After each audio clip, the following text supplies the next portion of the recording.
നമ്മുടെ first lengthy video ആണ്, അതിന്റെ അപാകതകളൊക്കെ ഉണ്ടേ.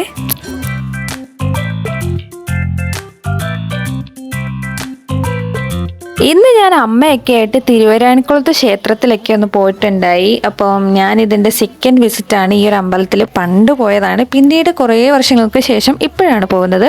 അമ്മയും അമ്മയുടെ കുറച്ച് ഫ്രണ്ട്സും പിന്നെ അവരുടെ മക്കളും ഒക്കെ ഉണ്ടായി. ഈ അമ്പലത്തിൻ്റെ സീസണാണ് കേട്ടോ ഈ സമയം, അതുകൊണ്ട് തന്നെ നല്ല തിരക്കുണ്ടായി. ഈ ഒരു ക്യൂ ഞങ്ങളുടെ പുറകിലുള്ള മാത്രം ക്യൂ ആണ്. ഇതിനു ശേഷം കുറേ പേര് വന്നിട്ടുണ്ടായി. ഇത് നമ്മുടെ സേതുവാണേ. അവൾക്ക് വ്ളോഗിൽ വരണമെന്ന് ഭയങ്കര ആഗ്രഹമായിരുന്നു, അവളുടെ ആഗ്രഹം സാധിച്ചു. ഇത് കണ്ടില്ലേ, നമുക്ക് പുറകെ പിന്നെയും കുറേ ആൾക്കാർ വരുന്നുണ്ട്. ഈ ഒരു ക്യൂ കാണുമ്പോൾ മനസ്സിലാവും നിങ്ങൾക്ക് എത്രത്തോളം തിരക്കുണ്ടെന്ന്. ഞങ്ങളുടെ പുറകിലേക്ക് പിന്നെയും ആയിരക്കണക്കിന് ആൾക്കാരുണ്ട്. ഇവരൊക്കെ എപ്പോൾ അവിടെ ചെന്നോ എന്ന് എനിക്ക് ഒരു പിടിയില്ല. എനിക്കിങ്ങനെ അമ്പലങ്ങളിലെ ആർട്ടുകളൊക്കെ ഭയങ്കര ഇഷ്ടമാണ്. നമ്മളങ്ങനെ തൊഴുതൊക്കെ ഇറങ്ങിയിട്ടുണ്ട്. ഇപ്പോൾ ഒരാളെ ചെന്ന് തട്ടിയിട്ടു, അതിൻ്റെ ഒരു വീഡിയോ ആണിത്. അമ്പലത്തിൽ നിന്ന് നേരെ ഇറങ്ങുന്നത് ഈ ഒരു സ്ഥലത്തേക്കാണ്. ഇവിടെ ഫുള്ള് പോപ്കോൺ കടയും അല്ലാത്ത കുറേ അൽക്കുലത്തെ സാധനങ്ങളുടെ കടയൊക്കെയാണ് കേട്ടോ. ഞാൻ ഒരു കൂടി പോപ്കോൺ വാങ്ങിയിട്ടുണ്ടായി, നല്ല ടേസ്റ്റ് ആയിരുന്നു. അവിടുന്ന് രാവിലെ തന്നെ നല്ലൊരു സ്കാമിൽ ഏർപ്പെട്ടിട്ടുണ്ട്. അപ്പോൾ നമുക്ക് നല്ല ബ്രേക്ക്ഫാസ്റ്റ് ഒക്കെ മേടിച്ച് തരാമെന്ന് പറഞ്ഞിരുന്നു. പക്ഷേ അമ്പലത്തിലെ കഞ്ഞിയായിരുന്നു നമ്മുടെ ഇന്നത്തെ ബ്രേക്ക്ഫാസ്റ്റ്. നല്ല ഏരിയ ഉണ്ടായിരുന്നു, നല്ല ബ്രേക്ക്ഫാസ്റ്റ് ആയിരുന്നു. നല്ല വെയില്, സഹിക്കാൻ പറ്റാത്ത വെയിലായിരുന്നു.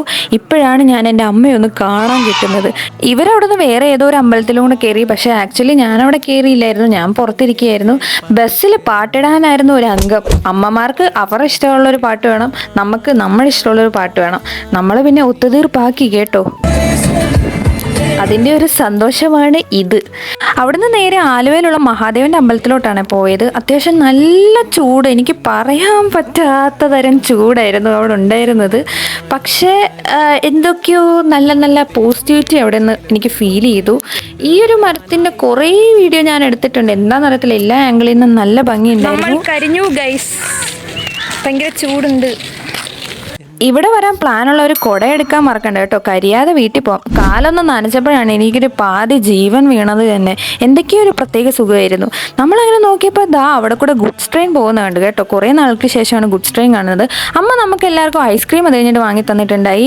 സ്ട്രോബെറി, ചിക്കു, ബ്ലൂബെറി, അതേപോലെ റെഡ് വെൽവെറ്റ്, സ്പാനിഷ് ഡിലൈറ്റ്, ഇതൊക്കെയാണ് മേടിച്ച് തന്നിട്ടുണ്ടായി. ഞാൻ ആരുടെ കൂടെ പോയാലും സ്പാനിഷ് ഡിലൈറ്റ് വിട്ടൊരു കളിയില്ല, എൻ്റെ ഫേവറേറ്റ് ഫ്ലേവർ അതാണ്. എല്ലാം ട്രൈ ചെയ്തിട്ടും എനിക്ക് എൻ്റെ സ്പാനിഷ് ഡിലൈറ്റ് തന്നെയാണ് കേട്ടോ ബെറ്റർ ആയിട്ട് തോന്നിയത്. അവിടുന്ന് നമ്മൾ ഉച്ചയ്ക്കത്തെ ഫുഡ് കഴിക്കാൻ ആര്യാസ് ഹോട്ടലിലാണ് പോയത്. ഇവർ ഫ്രൈഡ് റൈസ് ബിരിയാണിയൊക്കെയാണ് കഴിച്ചത്. പക്ഷെ ഞാൻ കൂട്ടത്തിലൊരു വാട്ടർമെലൺ ജ്യൂസ് ഓർഡർ ചെയ്തിട്ടുണ്ടായിരുന്നു. എന്തുകൊണ്ടെന്ന് വെച്ചാൽ എരിഞ്ഞിട്ട് ഒരു രക്ഷയില്ലായിരുന്നു. പിന്നെ അത് കഴിഞ്ഞ് നമുക്ക് വീട്ടിൽ വന്നു കഴിഞ്ഞാൽ ഒരു അൺബോക്സിംഗ് ഉള്ളതാണല്ലോ. അമ്മ മേടിച്ചാണ് ഈ സാധനം, നല്ല ടേസ്റ്റ് ഉണ്ടായിരുന്നു. പിന്നെ നമ്മൾ മേടിച്ച പോപ്കോൺ അതും ഒക്കെ ഞാൻ അകത്താക്കി. പിന്നെ ഈ ഒരു ഗ്ലാസ് വാങ്ങി 4 100 രൂപയുള്ളായിരുന്നു. നമ്മൾ പിന്നെ അവിടെ വീഴുമല്ലോ. പിന്നെ ഈ ഒരു അലുവ, ഞാനും എൻ്റെ അമ്മയും ചക്ക അലുവയുടെ ഭയങ്കര ഫാനാണ്. എവിടെ ഉണ്ടെങ്കിലും ഞങ്ങൾ വാങ്ങിക്കൊണ്ട് വരും. ഈ ഒരു പായസത്തിൻ്റെ പേരറിയില്ല, ആ അമ്പലത്തിൽ നിന്ന് വാങ്ങിയതാണ്. അപ്പോൾ ഇന്നത്തെ വീഡിയോ ഇത്രയേ ഉള്ളൂ. ബൈ.